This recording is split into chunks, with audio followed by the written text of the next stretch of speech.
এখন তো ফ্রি আছেন, তাহলে চলুন না বেরিয়ে আসি কোথাও থেকে। অল্প অল্প ঠান্ডাও পড়েছে, তাই ভাবছিলাম কোনো উষ্ণ জায়গায় যাই।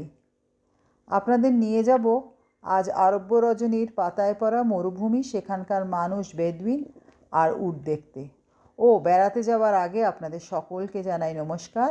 আমি দেশ দেশান্তরের জয়তী। আশা করি সবাই ভালো আছেন।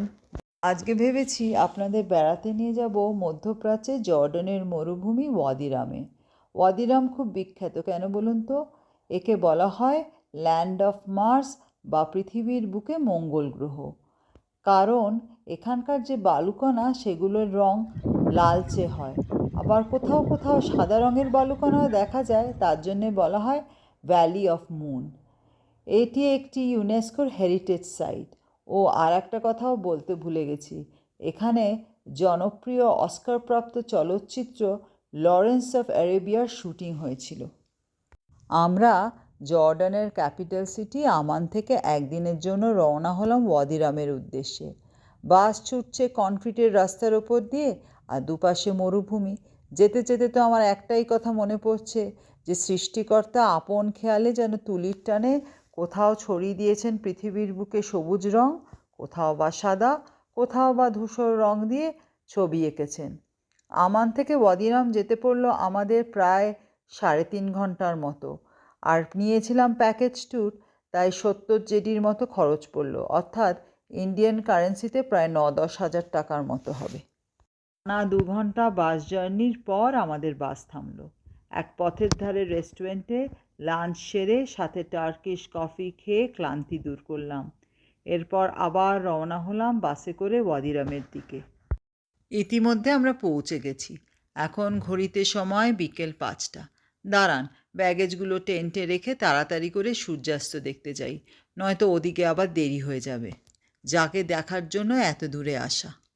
লাগেজ রেখে বেরিয়ে পড়লাম পিকআপ ট্রাকে করে সাফারিতে।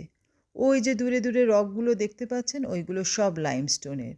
পর্বত ও সমুদ্রের বুকে সূর্যোদয় ও সূর্যাস্ত দেখলেও মরুভূমিতে তার অস্তের পথে যাত্রা আমার এই প্রথম দেখা। বারবার রবীন্দ্রসঙ্গীতের 2টো লাইন কানের মধ্যে বেজে উঠছে, রাঙিয়ে দিয়ে যাও গো এবার যাবার বেলা। সারাদিন সূর্য দেবতা সূর্যকিরণ বিতরণে ক্লান্ত হলেও দিনের শেষে তার অসাধারণ রং ও শোভা দেখে মোহিত হলাম। জুড়ালো প্রাণ, জুড়ালো চোখ। স্মৃতির অ্যালবামে ও ক্যামেরায় বন্দি করলাম এই গোধূলি লগ্নে অস্তগামী সূর্যকে। আমরা টেন্টে এসে গেছি। মরুভূমির বুকে এরকম টেন্ট দেখে তো আপনারাও আমার সাথে অবাক হচ্ছেন। কোনো বড় হোটেলের থেকে কিন্তু কম নয়। মরুভূমি মানেই আমরা জানি জল নেই, এখানে কিন্তু 24 ঘন্টা জল পাওয়া যায়। এবার চলুন দেরি না করে খেতে যাই। মনের তৃষ্ণা কিছুটা মিটলেও আরও দেখার বাকি আছে। বড্ড ক্ষুধার্ত বোধ করছি। এটা হলো এখানকার কিচেন। কি সুন্দর দেখুন, কি অনাড়ম্বর। মাটি দিয়ে লেপা এই কিচেনটি, আর পাশে বসে খাবার ব্যবস্থা। অঢেল খাওয়ার ব্যবস্থা, খাদ্যের প্রাচুর্য, সাথে আতিথেয়তা, আন্তরিকতায় সত্যিই আপ্লুত হলাম। আজ ব্লগটা এখানেই শেষ করছি। কেমন লাগলো তা কমেন্ট বক্সে লিখে জানাবেন। ভালো লাগলে লাইক, শেয়ার ও প্লিজ ফলো করে দেবেন পেজটা। আর যারা ইউটিউব থেকে দেখছেন তারা প্লিজ সাবস্ক্রাইব করে দেবেন। আজকে আসি, সবাই ভালো থাকবেন। আবার দেখা হবে অন্য একটি ব্লগে।